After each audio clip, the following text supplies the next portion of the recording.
هل خطر ببالك يوم إن كمبيوترك ممكن يقرر من نفسه شو يسوي؟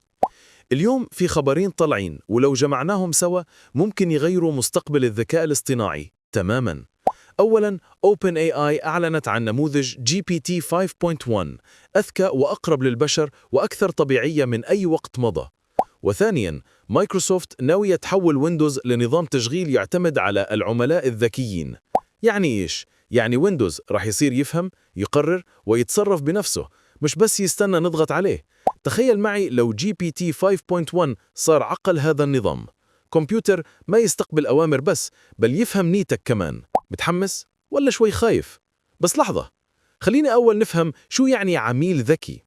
العميل الذكي هو برنامج عنده هدف واضح، يختار بنفسه، ينفذ بنفسه ويتعلم من إغلاطه. يعني تقريباً كائن لقمي عنده طريقة تفكير خاصة.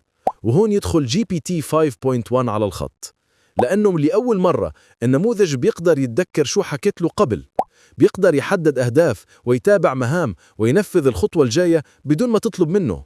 طيب شو يعني لما ندمجهم مع ويندوز؟ يعني كل برنامج عندك على الجهاز عنده وكيل ذكي صغير بيحكي مع جيره، البرامج تتفاهم والكمبيوتر يتعلم منك. تخيل تصحى الصبح، تفتح اللابتوب والذكاء الاصطناعي يقول لك صباح الخير، التقرير جاهز والرسائل جاوبت عليها، فاضل بس اجتماع الساعة 10. تشوفها حلوة ولا مرعبة؟